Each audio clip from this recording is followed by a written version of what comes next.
Cześć, hello, Siostok. Dzisiaj jest odcinek na prośbę mojego dobrego kumpla Czesława, znanego jako Leon. Prosił mnie, abym nagrał materiał na temat kompilacji programów.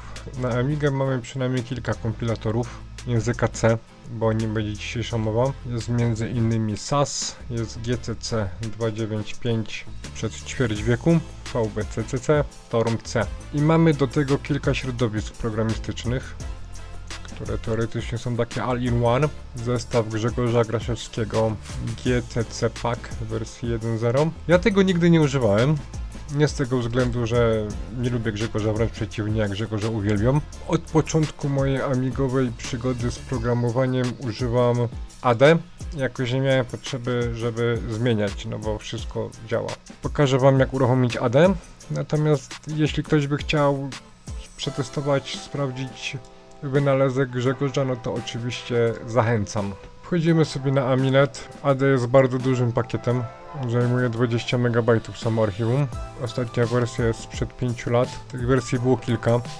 Ja swego czasu mailowałem trochę z autorką właściwie, bo to jest osoba transpłciowa. No i musimy się uzbroić w chwilę cierpliwości, aby to pobrać na naszą Amigę. Film nagrywam na Amidze 1200 z Blizzardem PowerPC. Procesor 66 MHz, a PPC to jest 300 MHz. Kartę sieciową mam na pcimci, no bo inaczej się tutaj nie da i widzę, że to ponad pół megabajta na sekundę wyciąga. Całkiem szybko. Ok, mamy archiwum pobrane do RAMu, rozpakujemy to teraz. Przy okazji się wam pochwalę, mam tutaj jeszcze w tej chwili nieukończoną i nieopublikowaną nową wersję LHA, nad którą pracuję. Będzie ona pozbawiona irytujących bugów z oficjalnej wersji dostępnej na Aminecie. Rozpakowujemy AD. AD sobie przenosimy w dowolne miejsce, gdzie mamy ochotę, potrzebę. Jeśli używamy zwykłego, standardowego LHA z opcją pomijania pustych katalogów, no to mamy tutaj taki przykry komunikat. Nie udało się odnaleźć konkretnych katalogów. Musimy je ręcznie założyć za pomocą opcji np. Makedir.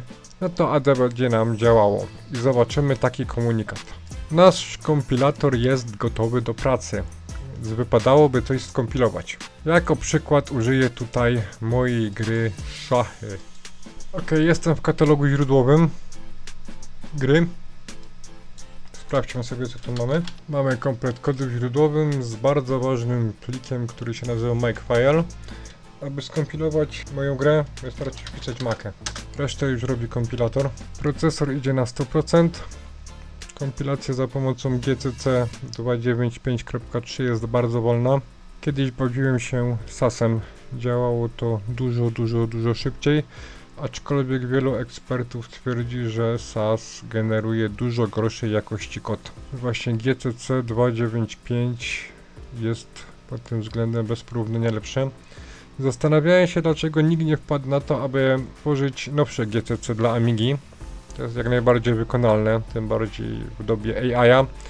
No i tutaj chyba chodzi generalnie o prędkość, bo takie GCC 11 jest zbyt wolne na procesorach G4 montowanych w Power Macintoshach, a co tu dopiero mówić o takie 60, 66 czy tam 100 MHz. Z tego co wiem, to Doom za pomocą kompilatora SAS kompiluje się około 5 minut, a Doom konkretnie. Kiedyś z ciekawości sprawdzę, jak mu idzie za pomocą GCC. Program się skompilował, jak widzieliście, naprawdę to trwało dosyć sporo. Gra działa.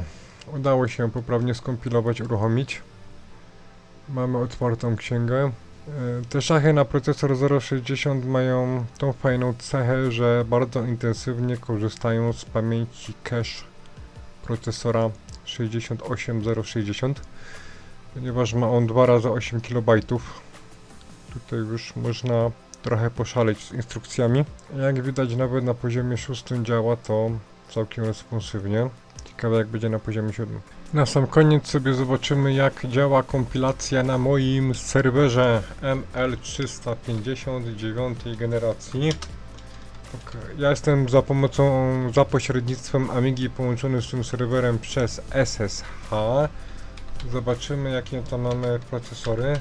2 razy Xenon E5 2693 generacji 2,6 GHz. Jestem w źródłach. Możemy kompilować GCC 11.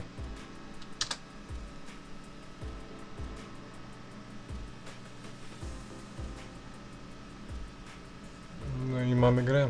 Jak widać trwało to kilka sekund. Tyle na dzisiaj. Dziękuję bardzo za oglądanie. Pozdrawiam oczywiście Czesława. Buziaczki. Bądźcie zdrowi. Trzymajcie się. Bye bye.